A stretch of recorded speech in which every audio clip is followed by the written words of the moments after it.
ქრისტიანი ჩამოვიდა თავისი სენაკიდან და თქვა: ვინ არის ამ ლაშქრის მეთაური? ვინ არის მათი უფროსი? ჩვენ უთხარით, ეს კაცი და მივანიშნეთ იმამზე, მშვიდობა მასზე. იგი მივიდა მასთან, მიესალმა და თქვა: ო ჩემო ბატონო, შენ წინასწარმეტყველი ხარ? მან თქვა: არა, ჩემი ბატონი წინასწარმეტყველი უკვე გარდაიცვალა. მან თქვა: მას შენ წინასწარმეტყველის მემკვიდრე ვასი ხარ?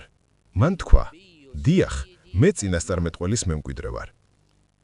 შემდეგ იმამ ალიმ უთხრა მას: დაჯექი, როგორ დასვი ეს კითხვა? როგორ მიხვდი და როგორ კითხე? წინასწარმეტყველი ხარ თუ წინასწარმეტყველის მემკვიდრე?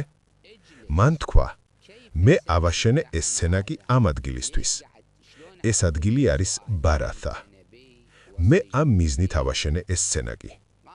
და ღვთიურ წიგნებში წავიკითხე, რომ ამ ადგილზე ასეთი დიდი რაოდენობით, დაახლოებით 100,000 ადამიანით არ ლოცულობს არავინ გარდა წინასწარმეტყველისა ან წინასწარმეტყველის მემკვიდრისა. მე ეს წავიკითხე წიგნებში. ამ ადგილზე ასეთი დიდი შეკრებით, დაახლოებით 100,000 ადამიანი ლოცვა შეუძლია მხოლოდ წინასწარმეტყველს ან მის მემკვიდრეს. მე მოვედი, რომ ისლამი მიმეღო. მან მიიღო ისლამი და ჩვენთან ერთად გავიდა კუფაში. ასევე მოხსენიებულია იბნ ნადიმის სიტყვა. იბნ ნადიმი არის ერთ-ერთი მეცნიერი, რიჯალის მეცნიერებიდან, საერთო, სუნი მეცნიერებიდან. მან ახსენა შეიხ მუფიდის გარდაცვალება, ღმერთმა შეიწყალოს იგი. როცა ის საუბრობს შეიხ მუფიდზე, ამბობს, ის იყო შიიტების ლიდერი ბაღდადში. ეს სახელიც ლამაზია სინამდვილეში, შიიტები. ეს სიტყვა ტექსტებშია ნახსენები. მე ეს არაერთხელ ვთქვი, იმამ ჯაფარ ას-სადიკისგან, მშვიდობა მასზე, მსგავსი შინაარსით არის გადმოცემული. გილოცავთ ამ სახელს.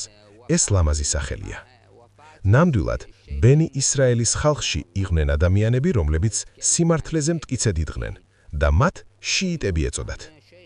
და ყურანშიც არის: მოსეს ხალხში არის ერთი ჯგუფი, რომელიც სიმართლით ხელმძღვანელობს და სამართლიანად მოქმედებს. არსებობს ერთი უმმა, რომელიც სიმართლით მიუძღვება და სამართლიანად იქცევა.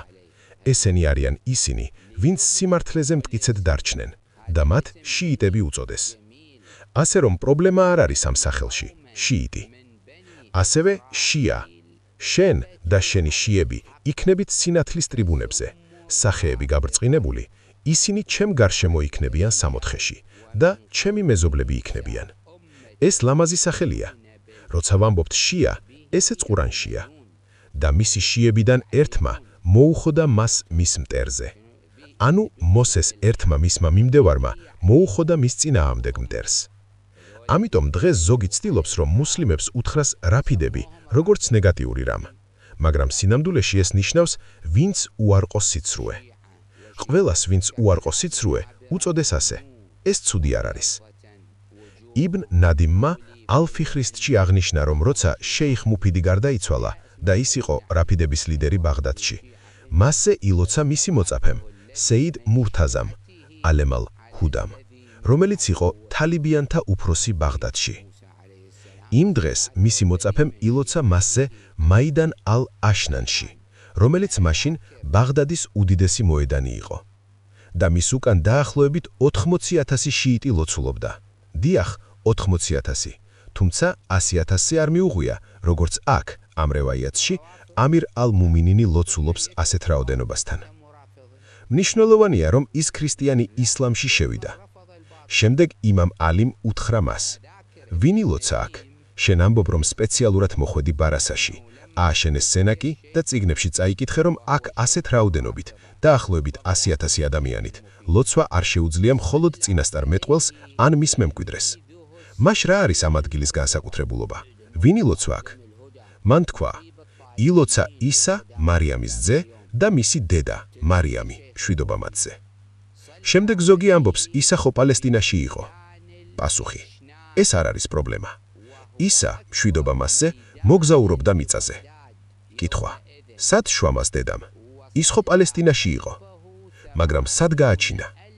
ყურანში წერია: მან წაიყვანა იგი და წავიდა შორს მდებარე ადგილზე. ჩვენს რევაიათებში ნათქვამია, რომ ეს შორი ადგილი არის კარბალა. როგორ მივიდა იქ? ღმერთი მიიყვანს. ის იყო წმინდა ქალი, სიდიყა, არა ჩვეულებრივი ადამიანი. კარბალაში არის პალმის ხეები. შეარხი პალმის ხე. პალმა ხო ცხელ ადგილას ირწდება. პალესტინაში უფრო ზეთისხის ხეებია. თითოეულ ქვეყანას თავისი ბუნება აქვს. ამ რევაიათში ნათქვამია, რომ ისა, მშვიდობა მასზე, სწორედ კარბალაში დაიბადა. შემდეგ იმ კაცმა თქვა, აქ ილოცა ისა და მისი დედა, მარიამი, მშვიდობა მათზე. იმამ ალიმ უთხრა, გინდა გითხრა კიდევ ვინ ილოცა აქ? მან თქვა, დიახ. იმამმა თქვა, ასევე აქ ილოცა ხალილ, იბრაჰიმი, მშვიდობა მასზე. ეს ადგილის დიდ მნიშვნელობაზე მიუთითებს.